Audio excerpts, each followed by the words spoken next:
Assalomu alaykum hammaga. Mana bizlar birinchi darsimizdan boshladik. Birinchi darsimizda natural sonlar ustida ishlash va manfiy va musbat sonlar haqida gaplashamiz. Natural sonlar bu sanash uchun ishlatilgan sonlarga natural sonlar deyiladi. Endi bizlar birinchi master kitobidan o'tamiz. Master kitobini birinchi misolga to'xtalib o'tsak, 28 plus 35 plus 22 plus 15. Buni hisoblashimiz kerak ekan. Buni hisoblashimizda bizlar oson o'nliklarga keltirib hisoblaymiz. 28 ga 22 ni 35 ga 15 ni qo'shamiz. 28 ga 22 ni qo'shsak 50. 35 ga 15 ni qo'shsak ham 50. Natijamiz 100. Mana endi qolgan misollar shunday ekan. Endi shundan keyin 4-chi yo 5-chi misolga qaraymiz. Tushunasizlarmi? Ha. 5-chi misol 200 ming. Ayiramiz. 1908 545. Qo'shamiz 700 ming. Oson so'zlarga tushun. Xo'p.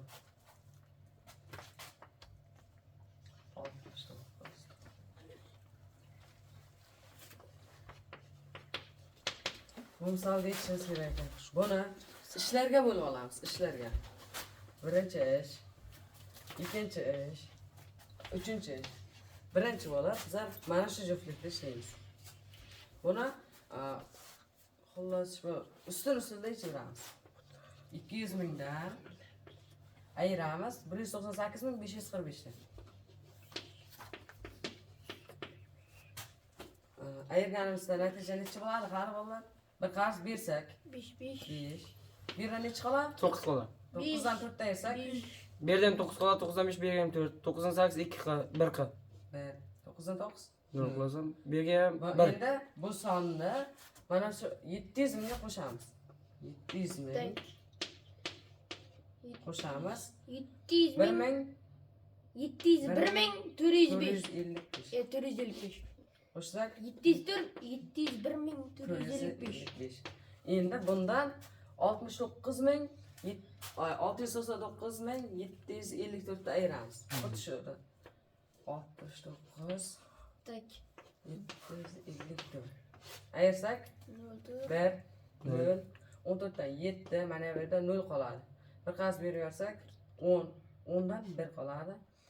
Bu yerda 9 qoladi. 9 dan 9 ayirsak 0. Bu yerda 6 qoladi, 6 dan 6 ayirsak 0. Natijamiz 0 olib tasha. 1701. 1701. Chaqmoq. Bu qaysi javob? Bu C javob deydi. Manfiy natural sonlar ustida ishlash shulardan iborat. Endi yoza olamiz. Manfiy va musbat sonlarni tushuntiraman. Yozinglar. To'xtatib. Qaysini bosasiz? Endi manfiy va musbat sonlarga to'xtalamiz. Jim bo'linglar. Jim bo'linglar. Manfiy va musbat sonlar. Sonlar o'qini chizamiz. O'rtadan 0 ni belgilaymiz har doim. Keyin sonlar o'qidan o'ng tarafga, ya'ni bu o'ng tarafga plus sonlar 1 2 3 4 5 6 7 va hokazo. Endi chap tomoniga minus sonlar. -1, -2, -3, -4, -5, -6 va hokazo. Bu yog'i ham cheksiz. 7 ham qo'y. Endi manfiy deganlar, manfiy degani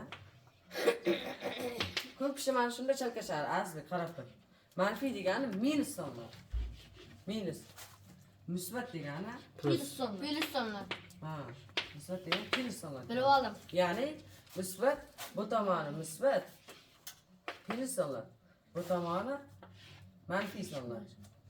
Endi misollarga to'xtalsak, qaranglar. 7-chi misol. Yo'q, 7 emas. 7 og'zaki ekan bular. Buni o'tamiz. Bir qilagan. Qaranglar. 8-chi misol. To'xtat. Manfiy sonlarni top deyapgan 7-chi misolimizda. Manfiy sonlar qatori hammasi manfiy bo'lishi kerak. Birinchisi manfiy, manfiy, manfiy. Demak, bir manfiy ekan, birni olamiz. Ikkinchisi 0. 0 manfiy ham emas, musbat ham emas. 0 qatnashib qolgani uchun bu variant javobdan chiqib ketadi. 10, 11, 12, 13, 14 va hokazo cheksiz musbat tomonga ketadi. Bu ham musbat bo'lib qolyapti, manfiy emas. -4, -23 taqsim 36, -16, -44 bu ham manfiy sonlar. 2, 5, 6, 17, 19 bu musbat sonlar, buni olmaymiz. Demak, birinchi va to'rtinchisi. Bir variantga ketamiz. 1 va 4 dagilar manfiy sonlar deb hisoblanadi.